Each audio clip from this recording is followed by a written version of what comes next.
Good morning, Western Washington, and happy Sunday. I'm Matthew Fab with Western Washington Weather, and today we're going to take a look at the continued impacts of the atmospheric river, in addition to the multiple rounds of wind and potential thunderstorms that are all coming up over the next couple of days here. So starting with the satellite imagery, you can see we have lots of clouds moving across the area as the atmospheric river continues to move into parts of Oregon and Washington. Taking a look at the radar, you can see another round of rain, moderate to heavy at times, is moving toward western Washington. As I film this here Sunday morning, you can see rain across southwest Washington and the Willamette Valley this morning as well. Taking a look here, I just want to point this out. This is the Northwest Avalanche Center, and you can see all of this red is very high avalanche danger. Take a look. That's Snoqualmie Pass, Stevens Pass. The east slopes and the west slopes all under an avalanche warning. Very high avalanche danger.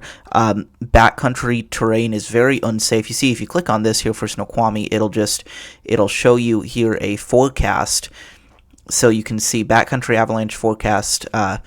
Very high danger from 2,500 feet all the way up to the upper elevations. So just be very careful up there, folks. If you are going into the backcountry, be careful. But I would recommend that you don't, as we have this atmospheric river moving through the area. So now taking a look at that atmospheric river, you can see heavy rain at times across western Washington through Sunday night, turning showery into early Monday morning. Then our big storm offshore moves in. Heavy rain brings back down the snow levels a bit, bringing some heavy rain through Monday night into early Tuesday morning. Heavy mountain snow that wraps up by the time we get to Wednesday or Tuesday night into early Wednesday. We are dry, and then we have more systems moving into the area through the end of this week and potentially more to start March. So stay tuned for more on that over the next week or so.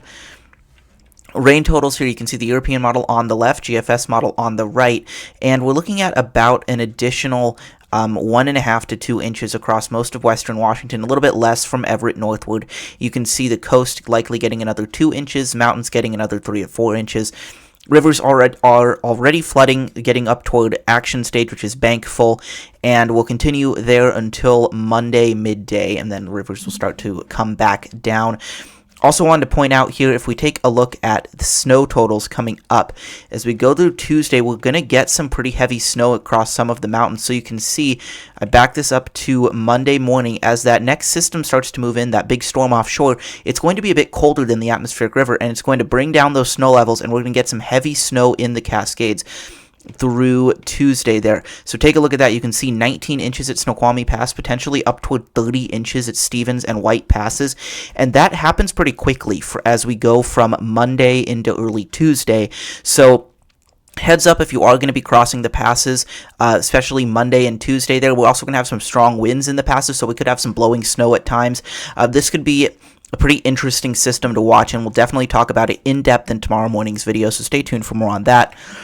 Take a look here. This is the high-resolution rapid refresh model. We're looking at simulated radar. You can see as we go through today, we have heavy rain at times across western Washington through this afternoon. Take a look at some of these heavy showers that move through. These could potentially be thunderstorms for some of the area. You can see up here by Bellingham around 6 p.m.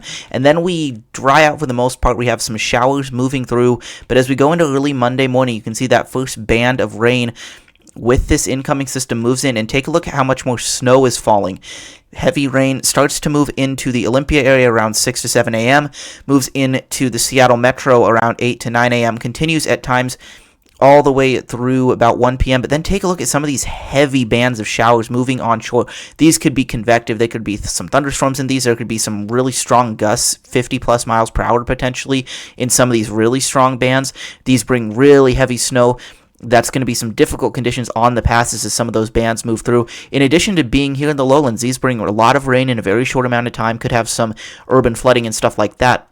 And then as we go into Monday evening, that next round of heavy rain and very heavy mountain snow at times there moves in as that low moves into the area, bringing our strong winds. And you can see as we go into Tuesday morning, we have some lingering post-frontal showers across the area and some areas of rain-snow mix, snow, and even potentially some freezing rain in the mountain passes. So stay tuned for more on this. Kind of going to be a messy system across the mountains. We'll talk about that more tomorrow. Taking a look at the lightning flash density on the high resolution rapid refresh. This basically shows where there's a chance of lightning strikes. you can see as we go into this afternoon, all these showers that move through western Washington bring a chance of lightning. Basically, we're looking from 3 p.m. down there for some of like the Olympia area, and then across most of western Washington from 4 to 6 p.m., continuing up there around Bellingham and Whidbey Island through about 8 p.m. tonight before that threat moves off into the Cascades. And then take a look at Monday. You can see as we go into Monday morning, some of those showers could have a potential for lightning strikes, but take a look at Monday afternoon. All of these heavy showers moving through have a potential to bring some lightning across western Washington into Monday night there before that threat diminishes into early Tuesday morning. You can see the same thing on the European model. It has been showing some thunderstorms across parts of Pierce County and parts of King County around 6 to 7 p.m. tonight, and it's been consistently showing convergence zone thunderstorms around Whidbey, Camano Islands, and maybe along the border between Skagit and Snohomish counties. You can see that around 8 p.m. tonight, and then we calm down overnight Monday, but then or Sunday into Monday, and then take a look as we go into Monday afternoon. Thunderstorm chances first on the coast around 1 to 2 p.m., then moving inland 3 to 4 p.m. there, especially across parts of Oregon, and that threat diminishes as we go into the night. So now taking a look at what kind of is the big wild card with this forecast, and that is wind. So as we go through today, you can see on the sea level pressure that we have... I have this out at this is 4 p.m. So you can see we have this low up here across Vancouver Island and then out further toward the Gulf of Alaska. It does cast a pressure gradient across western Washington, and we may have some winds gusting over 40 miles per hour across the area this afternoon, especially from 4 p.m. to about 10 p.m., maybe a little bit later than that. So that is definitely something to watch out for. I'll talk about that more in just a second. But take a look as we go through Sunday night into Monday morning. Look at this very strong storm that strengthens offshore, gets down to about 976 millibars, and then as it weakens rapidly as it moves inland, but it moves very close to western Washington, and then this weakening low moves right up the Strait of Juan de Fuca and then up into British Columbia, casting a strong pressure gradient through parts of western Washington. So taking a look here at the ensemble forecast, you can see that the ensembles are in pretty good agreement about where this low is going to set up. You have kind of two camps. One shows this low just offshore. The other shows it a little bit further south and onshore. And then you can see they're clustered right around areas from Victoria down to about Olympia with where the low is going to be. If you get one of these further south solutions, it could change where the strongest winds are. So this is definitely something we have to watch pretty closely over the next 24 hours or so, just to see how this kind of trends.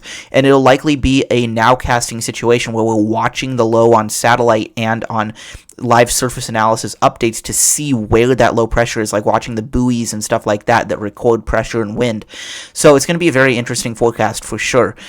Taking a look at the European model, you can see as we go through this afternoon, winds across western Washington gust 35 to 45 miles per hour, potentially up toward 50 miles an hour for parts of the San Juans and Bellingham and on the coast there. And then you can see as we go into Monday, that next storm brings some strong winds across the coastal areas and then big winds into western Washington. You can see it shows gusts of 50 to 55 miles per hour from Olympia up toward Everett, and then 50 to 60 miles per hour potential westerly surge there down the Strait of Juan de Fuca, and then 50 plus miles per hour for the San Juans, parts of the Kitsap Peninsula. Take a look at the coast though. Especially from ocean shores about southward through the Oregon coast, gusts of 55 to 65 miles per hour, potentially approaching 70 miles per hour around the Long Beach Peninsula, and then 50 plus to the north there along the north coast. And you can see in the mountains as well, gusts of 40 to 50 miles per hour, maybe some 60 mile per hour gusts on some of the higher peaks, could definitely bring some interesting travel conditions with heavy snow falling. And you can see across eastern Washington as well, gusts 40 plus miles per hour. Now, taking a look at some higher resolution forecasts, we have the NAM model, which does tend to overdo winds a little bit and puts it on the high end of potential. That's on the left, and then the high resolution rapid refresh, which is a bit more accurate, is on the left here. You can see as we go through today, we have a couple of different camps for what we're really going to be looking at in terms of winds through tonight. You can see the NAM model here shows gusts of 40 to 45 miles per hour for almost all of western Washington except the coast, up to 50 miles per hour. The high-resolution rapid refresh is a bit stronger, shows 45 to 50 miles per hour for parts of the Puget Sound area, including Olympia, Shelton, Bremerton, and Seattle and Tacoma, and then gusts of 40 to 45 miles per hour up in the northwest interior. Now, as we go into Monday here, you can see this storm moves in and those wind gusts increase across western Washington.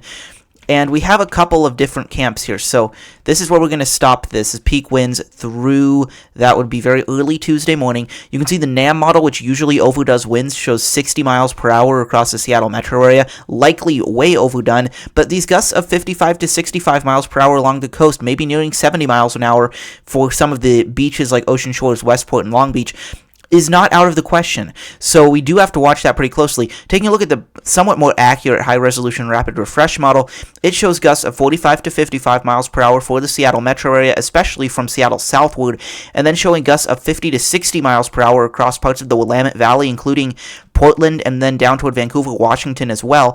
And then you can see it shows gusts of 50 to 60 miles per hour from Hoquiam southward on the Washington coast, potentially near 70 miles per hour for Long Beach.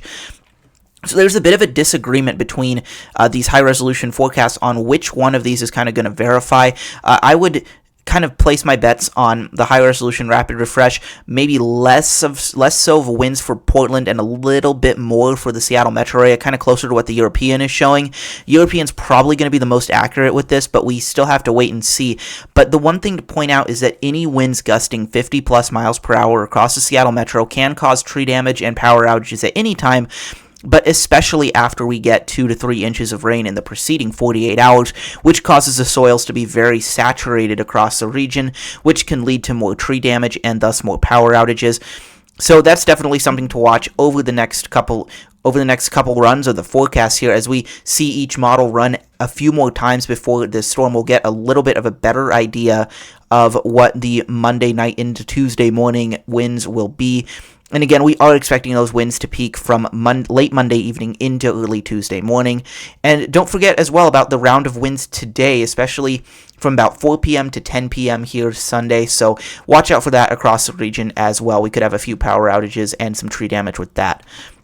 So as always, be sure to subscribe, leave a comment, like, and share these videos here on Western Washington Weather, and follow me on Blue Sky, on Twitter, and on the Western Washington Weather Facebook group for updates on the wind and the atmospheric river, and of course the lowland snow that could be falling as well. Or not lowland snow, sorry, we're not doing that anymore.